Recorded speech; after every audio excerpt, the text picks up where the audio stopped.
Mourning the loss of their son and demanding answers after he died during a 4th of July celebration. Pause, rewind, play it again. Right now, millions of people are doing exactly that to one 3-second moment from Warren Hudson's interview. The moment they swear proves everything. But here's the problem. A clip you can replay 100 times still can't do the one thing everyone's acting like it already did: charge somebody with a crime. So let's actually watch what he said, frame by frame, and separate the moment from the meaning. Pause, rewind, play it again. Right now, millions of people are doing exactly that to one 3-second moment from Warren Hudson's interview. The moment they swear proves everything.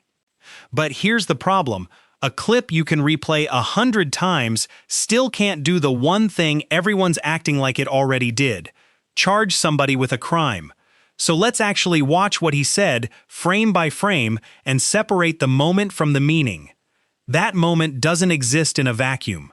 It lives at the end of a story Hudson told investigators after that boat came back without Nolan Wells. And the full version of that story, the one that takes more than 3 seconds to tell, is where the cracks everyone's looking for actually start to show up.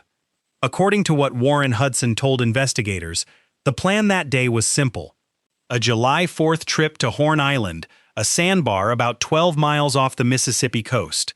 The group was young, the weather looked fine, and the boat was a 24-foot vessel that belonged to someone connected to the group. You've seen the photos they posted that morning. Everyone smiling, life jackets nearby. A normal holiday. Here's what Hudson's account says happened next. They made it to Horn Island. They spent hours in the water, on the sand, doing what you do on a holiday sandbar trip. And then, according to Hudson, the ride back is where the day turned. The water got rough. Not catastrophic, but rough enough that the boat was taking waves over the bow. He told investigators that Nolan was in the front of the boat when one of those waves hit, and when the boat came down, Hudson says, Nolan was gone. He wasn't in the boat anymore, he was in the water. Now, that's the story. And for a lot of people listening to it, the immediate reaction is the same one you might be having right now. People go overboard in rough water. It happens. It's tragic, but it's not inherently suspicious.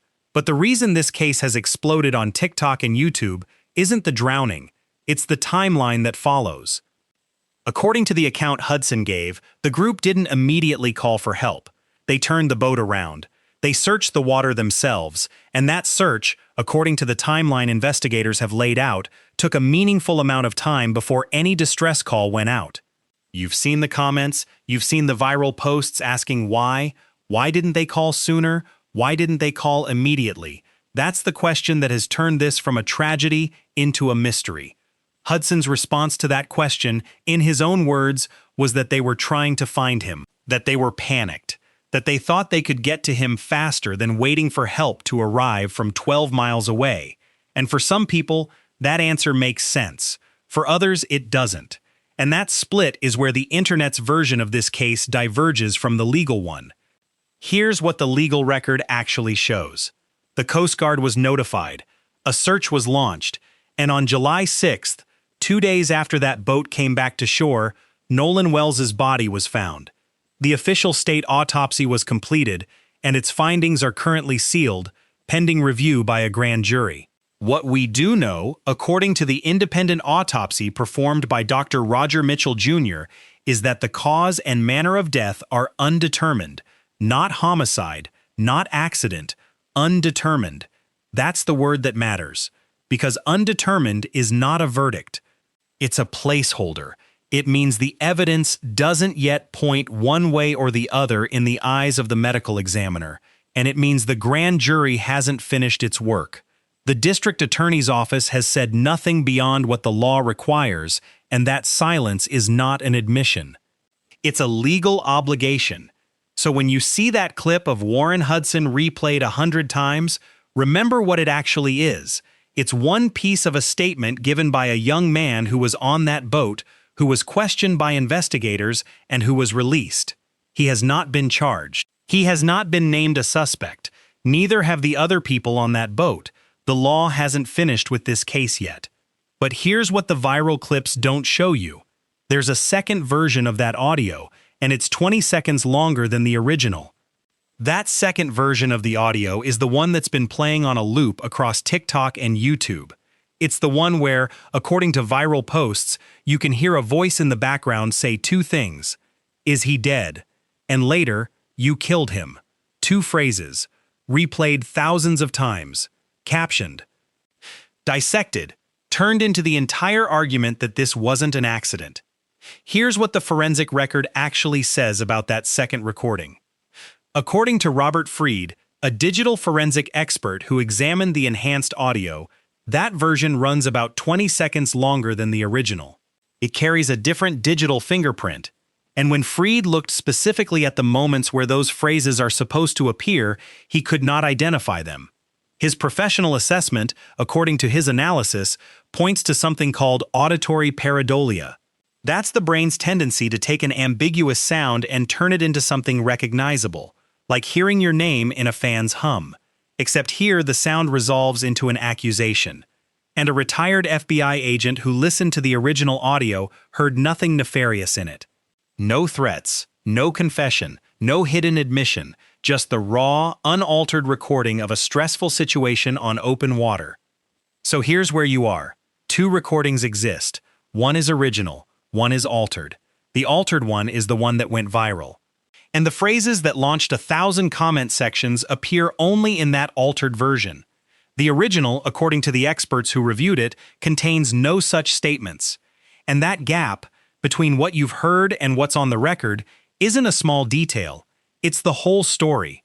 Because the internet built its case on a recording that, according to the experts, was changed.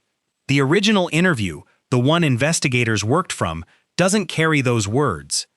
That's a hard pill to swallow, because the version you've been shown feels like it has an answer. It sounds like someone slipped and told the truth. But according to the people who analyze digital evidence for a living, that version was modified. And the words that fueled the speculation are, in their assessment, likely a product of our own expectation. We wanted the audio to say something. So we heard it say something, and that's a human trap. Once a narrative takes hold, every ambiguous sound becomes evidence. Every pause becomes hesitation. Every silence becomes a confession. But the experts who examined the recording say the words aren't there. You don't want to be told you misheard a tragedy. You want the audio to be real, because if it's real, then someone is accountable. But the evidence says it isn't there. Now, you might be wondering why the enhanced version exists at all. Who created it? And why did it surface online before the official record was complete? Those questions are fair.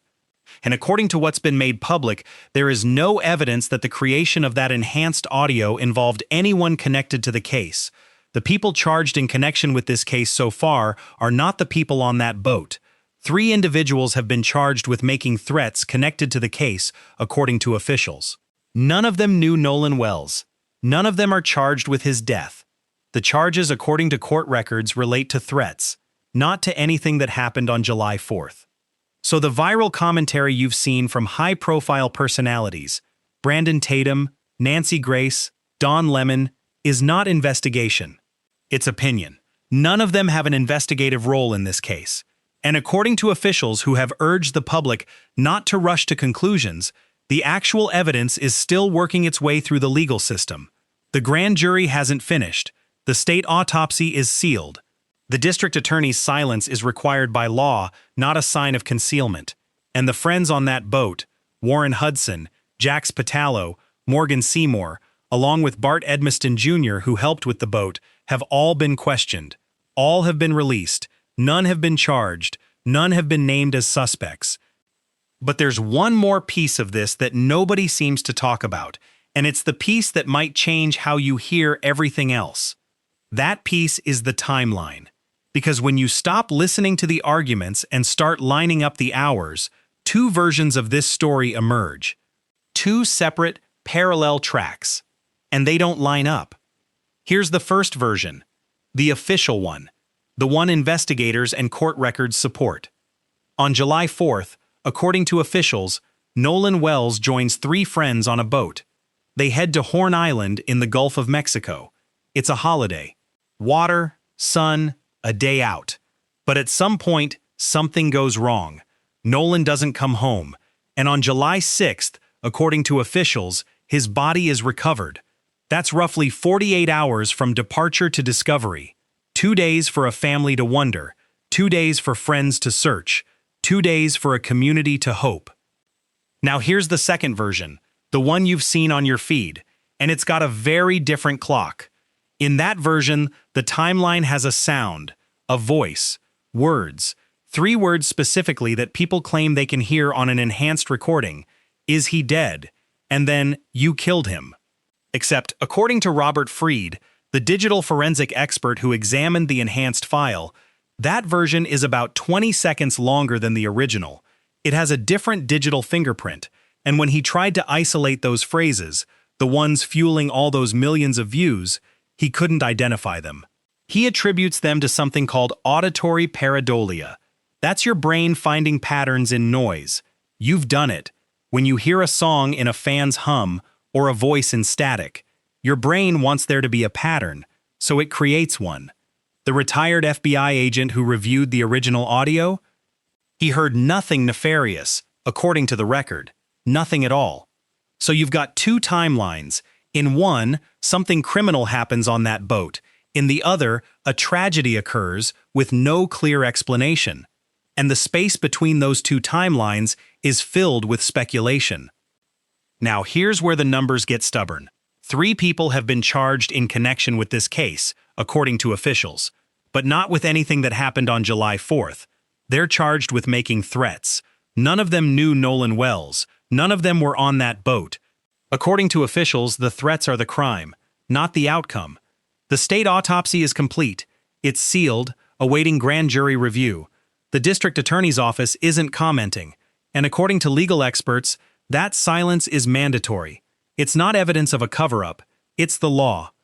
So what does the evidence actually show? Dr. Roger Mitchell Jr., the independent pathologist who conducted the family's autopsy, ruled the cause and manner of death undetermined, not homicide, not accident, undetermined. But here's the thing about an undetermined finding. It's not a dead end. It's a starting line. And former FBI agent Jennifer Coffindaffer, who has reviewed the evidence, told reporters it appears to point to an accident. An accident. Not a confession. Not a cover-up. An accident. So we're left standing at the exact point where these 2 timelines collide. The official record, with its sealed autopsy and its silent district attorney, points one way. The viral narrative, with its enhanced audio and its armchair investigators, points the other. And the family? Their attorney, Ben Crump, is still asking questions. The grand jury is still meeting. And somewhere in between, there's a mother who wants to know what happened to her son. The answer, when it comes, won't come from a comment section. It will come from 12 citizens in a grand jury room. And before they decide, they're going to see something the rest of us haven't. They're going to see the evidence. The real evidence. The evidence that hasn't been clipped, edited, or enhanced. And when they do, they'll be listening for the same thing we've all been listening for. The one thing no recording can capture. The one thing no amount of enhancement can create. The truth. For a mother who's been counting the seconds since July 4th, it can't come soon enough. Can't come soon enough. But while a mother counts the seconds, the record is already doing something quiet. It's taking sides, not with a suspect, with the facts it can actually prove. So let's walk through what that record independently supports, and what it doesn't, beat by beat. First, the timeline. Nolan Wells was an 18-year-old wide receiver at Southwest Mississippi Community College. On July 4th, he left on a boat trip to Horn Island. On July 6th, his body was recovered. Those dates are in the official record. Everything after that is a question mark. Second, the people. Warren Hudson, Jax Pitalo, and Morgan Seymour were on that boat with him. Bart Edmiston Jr. helped with the boat. All 4 were questioned, according to officials. All 4 were released. No one has been charged. No one has been named a suspect. Think about what that means. Investigators brought these young men in. They talked, and then they walked out. And since then, no one has been charged in connection with Nolan Wells' death. The case is open, the grand jury is meeting, and still no suspect. Third, the audio, the viral moment you keep replaying, the one with the phrases everyone keeps arguing about, is not the original recording. Digital forensic expert Robert Freed examined the file. According to Freed, the enhanced version is roughly 20 seconds longer than the original.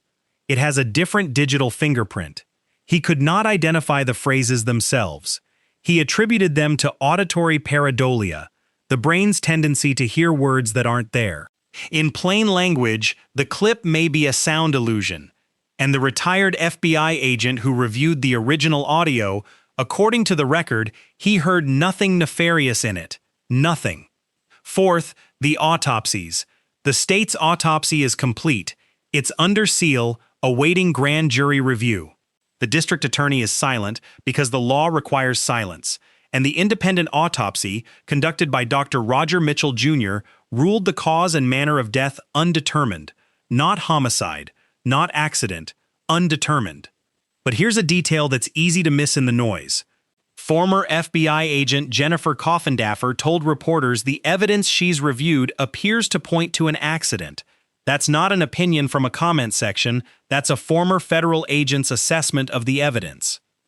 Fifth, the charges that actually exist. 3 people have been charged in connection with this case, according to officials.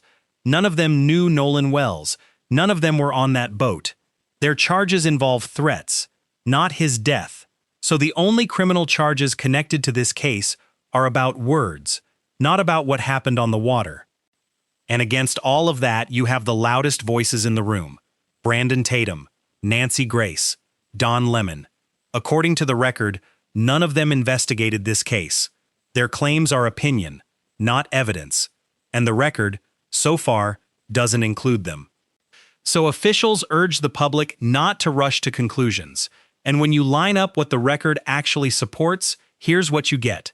A young man went on a boat trip and didn't come home. His body was found 2 days later. 4 people were questioned and released. No suspect has been named. The original audio contains nothing nefarious, according to an FBI veteran. The enhanced audio is a different file, longer, altered, unreliable, according to a digital forensics expert. The independent autopsy says undetermined. A former FBI agent says the evidence points to an accident. That's what officials and the record support. And the state's autopsy? Sealed. For now. That's the weight of the record. It leans in one direction, but it doesn't tip over, because there's one thing still missing from the public's view. One document we haven't seen. One finding that could push this case off the edge and toward an answer. And right now, that finding is sitting in a grand jury room, waiting. And for one mother, it holds everything she has left. And that mother, Nolan's mother, is waiting on the exact same thing we are. The grand jury, the sealed autopsy, the answer that officials have not yet given her. Here's what's still pending, according to the record. The state's autopsy is complete. It is under seal. Court records show it's awaiting grand jury review. And the district attorney has said nothing publicly because the law, according to officials, requires that silence. That's not evidence of a cover-up. That's procedure. Not a choice, a requirement, but procedure, for a mother, can feel like a holding pattern with no end date. So what happens next? According to the record, the grand jury will review the evidence and decide whether any charges are warranted. That review could take weeks, it could take months, and until it's done, the public, and Nolan's family, will not see the state's findings. That's the document we haven't seen. That's the finding that could push this case off the edge and toward an answer. And the family's attorney, Ben Crump, has been clear, according to the record. The family wants answers, the full picture, and they have not stopped pushing for it. But here's the hard part of this case, the part that doesn't fit into a viral clip. The law moves slowly, the record is incomplete, and the people who were on that boat, Warren Hudson, Jax Pitalo, Morgan Seymour, Bart Edmiston Jr., they were questioned, they were released. According to officials, no one has been named a suspect, No one has been named a suspect. No one has been named a suspect. No one has been named a suspect. No one has been named a suspect. No one has been named a suspect. No one has been named a suspect. No one has been named a suspect. No one has been named a suspect. So we're left with what we have, an independent autopsy conducted by Dr. Roger Mitchell Jr.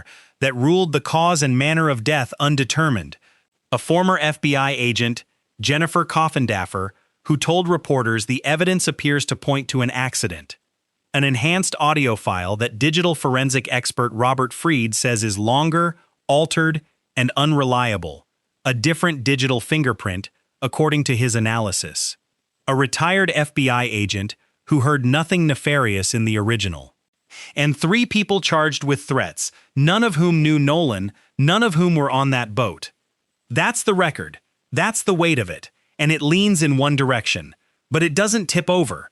Because there's still a gap, a sealed document, a grand jury room, and a mother who, according to the record, has not gotten the one thing she's asking for, a definitive answer. Think about who Nolan Wells was, according to the record, 18 years old, a wide receiver at Southwest Mississippi Community College. He went on a July 4th boat trip to Horn Island, and he did not come home. His body was found 2 days later, July 6th, and the independent autopsy says the cause and manner of death are undetermined. Not accident, not homicide, undetermined. That word, undetermined, is not an answer, it's a placeholder.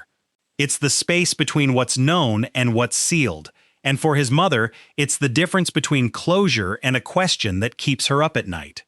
The commentators, Brandon Tatum, Nancy Grace, Don Lemon, they've given their opinions. According to the record, none of them investigated this case. Their claims are opinion, not evidence, and the officials who did investigate urge the public not to rush to conclusions. So we won't. We'll wait, like his mother is waiting, for the grand jury, for the sealed report, for the one finding that could turn undetermined into something else. Something final, something she can hold on to. Because right now, all she has is a word, undetermined, and a son who went to Horn Island on July 4th and didn't come home. That's the human weight of this case. That's who's waiting, and that's who the answer belongs to.